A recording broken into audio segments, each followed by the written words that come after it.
everybody, I'm Christy Goranson and welcome to Washington Grown. As you can see, I've got my Dick's Drive-In t-shirt on, and this episode is all about fast food. We'll talk with owner Linda Peterson about the history of Dick's Hamburgers and why it's remained Spokane's most popular fast food restaurant for almost 50 years. We'll travel to Frank Martinez's farm in Warden, Washington to learn how he's growing potatoes for America's favorite fast food French fry. Kelsey's on the streets to see where people are heading for their favorite fast food treats. Then she's headed to Safeco Field to taste some of the unique new ballpark treats that are being served up to fans. I'll sit down with Dr. Maureen Story to discuss the nutritional benefits of potatoes and the reasons why you might want to order that side of French fries. Then we're in the kitchen with our home chef, Kristen. This episode is all about fast food, and today we're making my go-to fast food, the frittata. All this and much more on Washington Grown.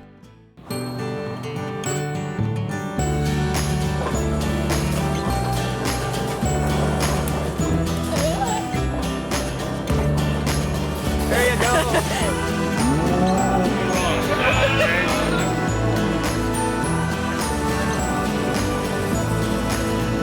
That's okay. For whole wheat, this is pretty awesome. They are so delicious.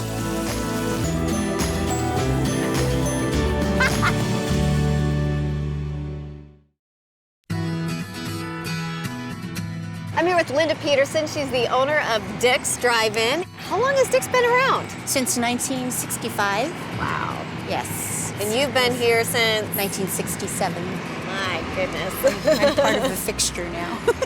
Dick's Hamburgers was originally named Kirk's and was Spokane's first fast food restaurant. It was later rebranded as the Pandas before eventually becoming Dick's. After almost 50 years, the drive-in continues to provide a cheap and easy way for customers to feed their families, promoting the ability to buy their hamburgers by the bag full. What do people love to order here? What's their favorite thing? I believe the whammies we sell the most of.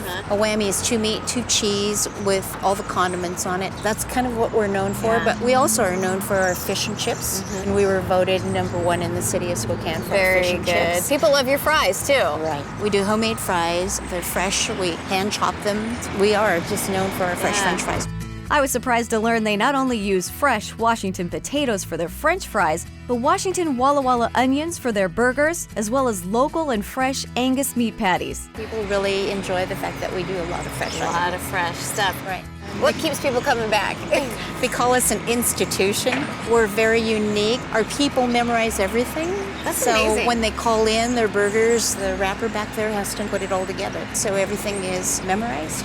Kind of adds to the whole experience too, when people come up to the counter and they're yelling out the order and, and they get it perfect. So what's Linda's favorite item on the menu? Everything. What do you eat the most of? French fries. French fries. French fries, yeah. My favorite too. Yeah. So, you know, when I was pregnant with my first child, I craved the bag full of burgers, and I ate them all by myself. Later on in the show, manager Jackie Nelson will give us a tour behind the counters of Dick's Hamburgers. Then we'll learn how to make a batch of their delicious French fries.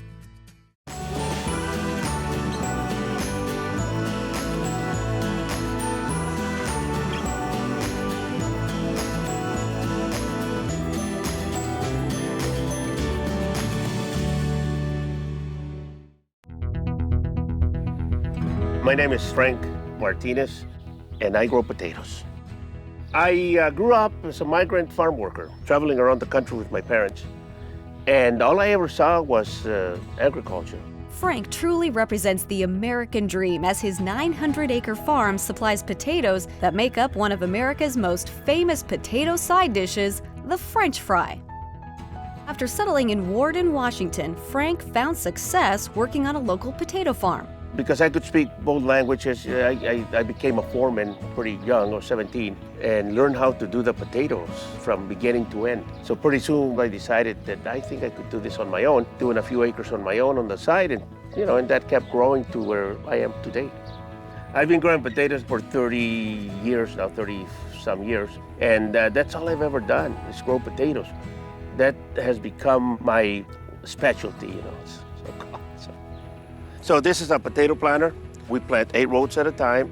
We open the dirt As we open it, the seed piece will fall, and then we've got the healing disc on the rear that cover the seed and make the mound. And we have to make a big mound because our potatoes in Washington State grow so nice and so big and so many that we have to have a big hill to keep them covered, because otherwise they'll be hit by the sun, and every potato that gets hit by the sun is basically no good. When establishing his own farm, Frank had only Washington State in mind. This is the best potato growing area in the world. Nobody has what we have. Long days, light soils, cool nights, plenty of water, long growing season. So that makes for the best yields. With such an ideal climate, what challenges does Frank face? Regulation is probably the biggest challenge we have. You know, we have all these audits that we have to fulfill, all these records we have to keep. And, you know, for us old guys, you know, that didn't grow up with computers and having to keep all these records. So we have to hire somebody to do it. So it's just costing money. And how does Frank feel about using pesticides on his land? We only use things as needed. And when we use them in the lowest amount possible to do the job. Frank is quite proud of the spuds he's been growing for over 30 years. I love potatoes. Greatest vegetable in the whole world. It's high in vitamins, so potatoes are high in fiber. I mean, they're high in all these other things that are good for us. The only vegetable in the world that you can survive on by itself is a potato. Everybody loves potatoes. To learn more about what it's like to be a farmer in Washington, go to our website at wagrown.com. Hey guys, it's Kelsey Cook, and we're in downtown Spokane's River Park Square, where we're talking to shoppers all about fast food. Do you do fast food ever? Yeah, probably a lot more than I should. Yeah. Never. Never. Ever. What's your favorite fast food restaurant? Chick-fil-A or Five Guys? Panda Express. You guys have like the classier fast food Yeah, we places. try to avoid all the other places. Yeah. Red Robin. What is my fast food? Yeah, that's a restaurant. I like Qdoba, Mexican Grill. Oh, okay. Probably my favorite. I'm actually a big fan of Carl's Jr. I mean, is Subway classified as fast food? I mean, that's like healthy fast food. That's But on it the is healthier end. fast. Eat fast food. love fast food. Dicks, hamburgers, like, Yeah. cannot beat, you know what I mean? Guilty pleasure. Yeah. Totally. You guys Love prefer, Taco like, Bell. You like Carl's Jr. I do like Don't Carl's even Jr. lie. too. You like I like everything. Taco Bell on occasion, Adelanto's. I love Adelanto's. I like Carl's Jr. Carl's Jr. How about you? Taco time. Taco time? How often do you eat fast food? Once a week. Moment of shame. Man, probably like twice a week. Again, I'm a college student. Yeah. On my way from school to work, I'll grab something really cheap, quick. Yeah. easy. Talk about how often you guys eat it, like 3 times a week? Okay, no, not me. I'm not grouped into It's an that. unhealthy amount. That's it. Up next, we'll be touring Dick's Hamburgers to see how they're able to provide delicious food on the go. Then we'll learn the secret behind their famous French fries. You don't want to miss this.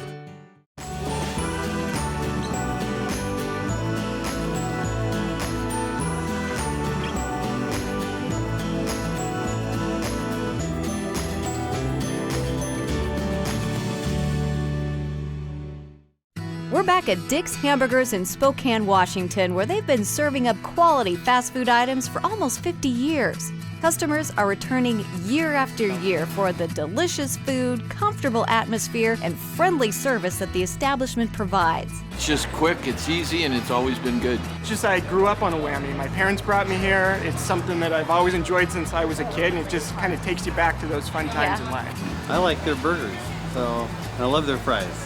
Probably the best fries in town. I met with manager Jackie Nelson to get a tour behind the counters of Spokane's most famous fast food joint.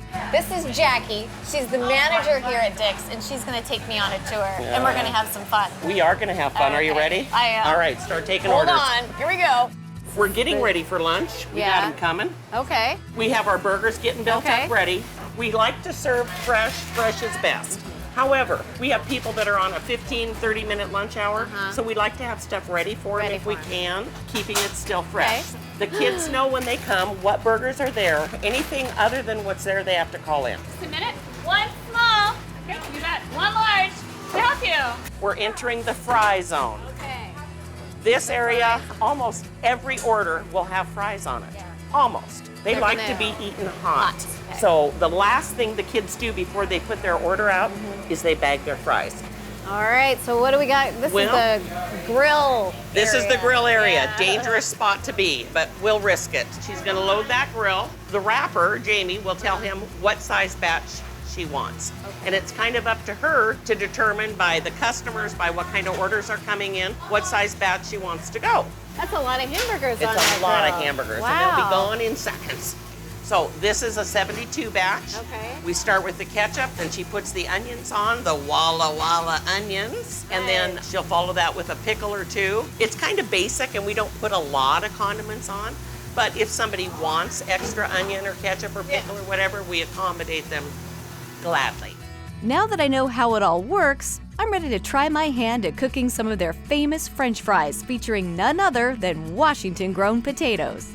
Jackie here is going to show us how to make the perfect French fry. Oh, we are going to do it.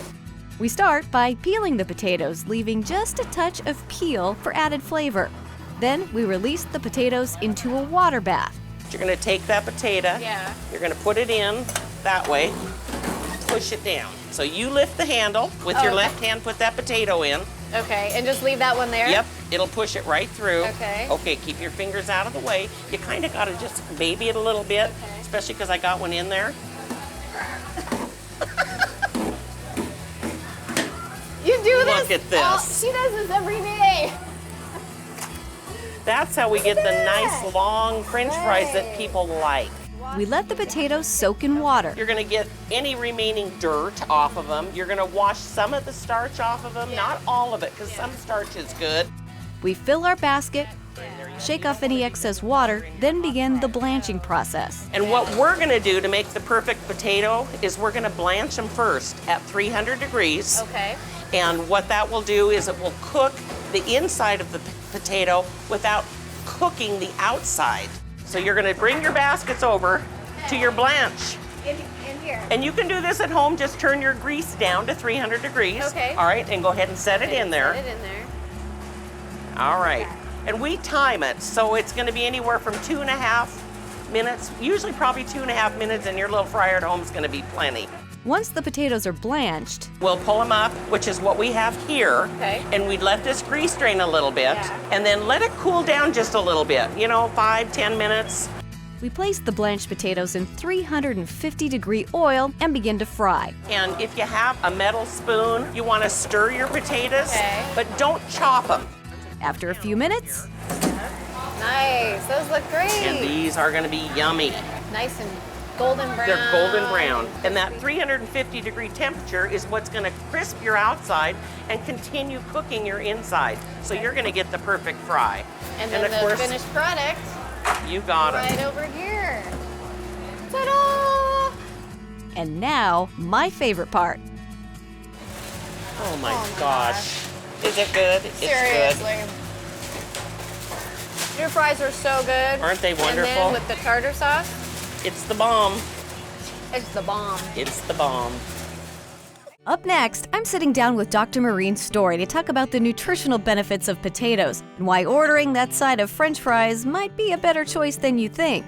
Kelsey's at Safeco Field to get a taste of some unusual ballpark treats being offered up to Mariners fans. Then we're in the kitchen with our home chef Kristen to find out her solution to creating a super fast meal at home.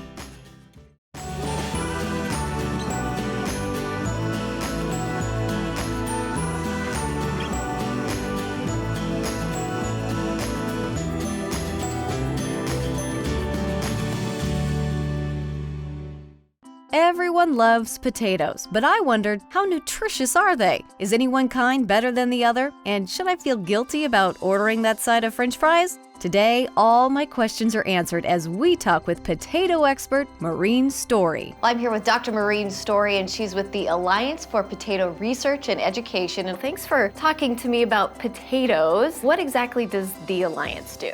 The Alliance for Potato Research and Education supports research and educational programs that look at the facts about potatoes and potato consumption. What do you want people to know about potatoes? What I'd like people to understand about potatoes is the nutrients that are provided in a potato. I think that potatoes are just a little miracle package of nutrients that we've totally forgotten about. Potatoes are a rich source of potassium and dietary fiber, which most Americans are not getting enough of. And potassium is critically important for your heart.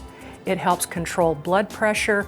It helps to counterbalance the amount of sodium that we are consuming. That carbohydrates are very important for energy. I think that with regard to nutrition, everybody likes potatoes. They're versatile, you can cook them in many different ways, and so I think that with regard to all of the attributes that we're looking for with regard to increasing our vegetable consumption, potatoes have it in any way that you could possibly want. They're nutritious, they're affordable, they're versatile, and best of all, you enjoy the taste. So in recent years, it seems like the sweet potato has become kind of the darling of potatoes, and people think that that might be healthier. Is it, or what is the difference? Well, there are some differences in the nutrient content between sweet potatoes and white potatoes. For example, sweet potatoes are a good source of beta carotene, which is a precursor for vitamin A. White potatoes do not have a lot of vitamin A in them. Nevertheless, white potatoes are an excellent source of potassium and dietary fiber, as well as vitamin C and vitamin B6. So to characterize one as being healthier over another, I don't think I would say that one is healthier over another. They're just different. A lot of people eat French fries, and they associate French fries with fast food and more of a snack food that it could be unhealthy for us. What do you say to those people? I think the most important thing to remember is that just because you fried a potato or baked a potato, that nutrition is still there. Now, of course, with French fries, you have to watch portion size. And so a small serving of French fried potatoes from a fast food restaurant is really only about 220 calories. So can you fit French fried potatoes into a healthy diet? Absolutely you can. You just have to watch portion size. Can't eat the whole basket. That wouldn't be wise. For French fries. Darn. Which is what I would do. So how do you like to eat potatoes? I have never met a potato I didn't like. Baked, mashed, fried, chipped potatoes are one of the most versatile vegetables that you can have, and I like them in all different ways. To learn more about the nutritional benefits of potatoes, log on to our website at wagrown.com. Game day, a snacker's dream. Well, here at Safeco Field, Mariners fans are treated to a revolution in game day eats, focusing on fresh local ingredients and gourmet interpretations of tried and true classics. So these are the garlic fries. Yeah, get in on that. We're here today with the executive chef at Safeco Field, Mr. Dave Decker. Thanks for being here today. Thank you, appreciate it. Safeco is really known for serving amazing food. I know a lot of people who come here just for the food on top of the baseball experience. How has that evolved over the years? You know, I've been in sports entertainment for, I want to say, close to 10 years now. One thing I've noticed over the years is the level of food at sporting venues it's almost been forced to be elevated. So it goes beyond hot dogs and nachos. It's bacon jelly, coleslaw, and chicken on a jalapeno cornbread waffle. There you go, see? When you bite into that, see? I don't go wrong, see? If I was surprised by bacon jelly on a jalapeno waffle, it wouldn't compare to seeing sushi and then beef tongue tacos all at the same ballgame. Lengua. We're doing beef tongue. I was just gonna say, we're doing beef tongue tacos, and you won't find that in any other ballpark that I know of. And we're doing it here and having great success. People are trying it for the first time and going back for more. First time for everything. You have to do this. This is for TV.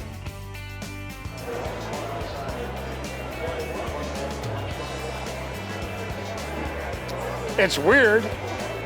I'll give you that one. Like, I want the rest of it. Don't get me wrong, like, it is delicious. The secret is in how you peel the taste buds off. Oh, all right. For a chef, this is a great town to be in. It's got a great food vibe. We've got the railroads. You know, so it's just an awesome feel up here. You know, you got some great restaurants.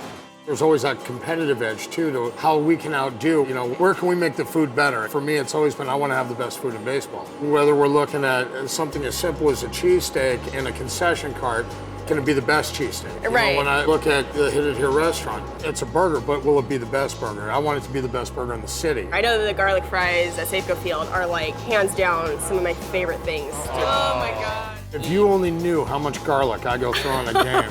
I know that like I probably am horrible to be around for the next 3 days after I leave these games because the garlic is insane. I mean, how many pounds? I go do you through estimate? 100 pounds a game of garlic. A game? The potatoes that we're using are all from Yakima. Okay. And again, this goes back to my produce company. All my produce I get locally, unless I'm getting some kind of exotic fruits.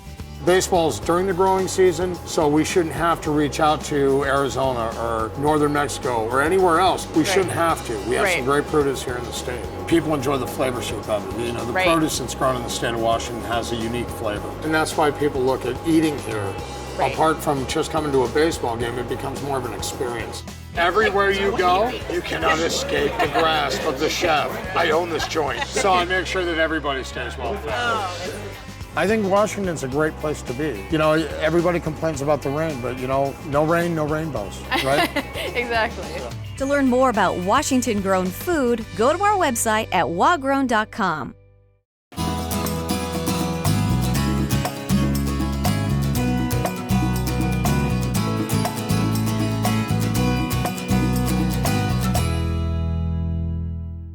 Well, this looks like a lot of fun. We're doing fast food that you can make at home.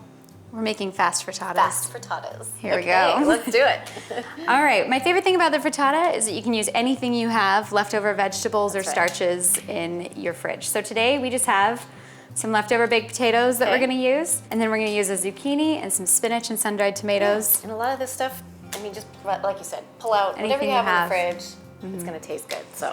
All right, so I'm gonna have you start cracking our eggs. Do that. And How many I'm eggs gonna are we dice our zucchini. gonna do here? We have 8 eggs. Okay. The nice thing about it too is that you can make this as big or small as you want. I figure about 2 eggs for every adult. Okay. And then if you have little kids, they do about 1 1/2. 1 1/2. You can just really make it work with however many people you need to feed. Yeah, sometimes when you saute vegetables for dinner, you don't use them all. And what we do is just put them in a little plastic bag in the fridge and then use those the next morning for something. You can use them the next night for dinner. Yep. Not the greatest egg cracker, but it'll do. They're gonna be great. Go. Do you wanna whisk them and I'll add our salt and pepper? Okay. And we'll get that all whisked up all nice and smooth, and then we're ready to start baking it. We're ready, that was easy. It was very easy. Fast frittata. We start by adding olive oil to a hot pan. Putting a little olive oil in our pan. Woo! We want to cook the zucchini a little bit to get it. We're gonna get them going. Okay. Just put them in here. And let them start to soften. You don't want them, you don't need them all the way cooked, but we'll just get them dancing. And we don't want to salt anything yet. But with the frittata, you do want to salt all of your vegetables before you add your eggs. Okay. Because otherwise it just kind of gets lost, or you have to make your eggs too salty, and then that's not enjoyable. Sure. Once the zucchini is soft, we add in our potatoes. Nice Washington potatoes. Then our sun-dried tomatoes. I love sun-dried tomatoes.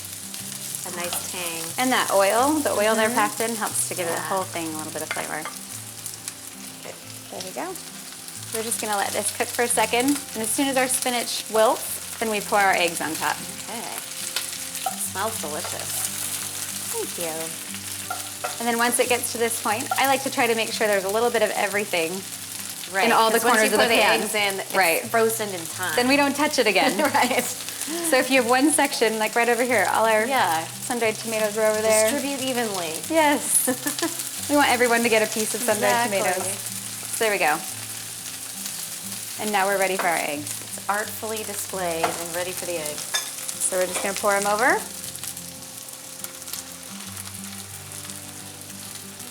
And then we don't touch this again. We're just gonna let it sit here and cook until the top is almost nearly set. The edges are gonna be set and the top's gonna be just Almost a tiny set. bit jiggly. And then we finish it in the broiler of the oven. Very nice. It's so easy. We transfer to the oven to broil for a couple of minutes. All right. Look at Here we go. how good that looks. Do you wanna give us some fresh I Parmesan? will. And this is from River Valley Cheese. And I actually got a chance to meet Julie, the gal who makes this cheese. Oh. And she's amazing. And then it tastes even better knowing. Oh, I know. She just makes incredible cheeses of all different kinds. So how much do you want on there? That looks great. Does that look good? What do you think? Look good? I'm always for just a little bit more. You can never have too much cheese. I know, you really can't. That looks delicious. Here we go. Should we dish up? Sure. And have our fast little dinner Let's here. do it.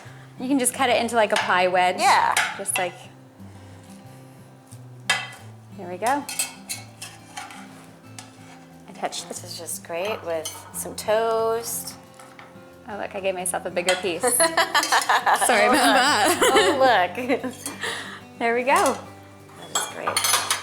Thank you very much. You're I can't welcome. wait. Okay. It's hot. It is very hot. Be careful.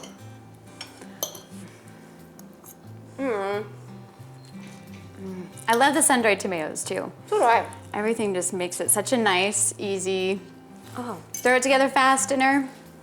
I'm really bad at talking with my mouth full. But it's so good. I will not judge you. Thank you. To find Kristen's recipe for her fast frittata, log onto our website at wagrown.com. It's hard to resist the convenience and taste of your favorite fast food restaurant. I've had a blast on this episode. I hope you have too. Thanks for joining us on Washington Grown.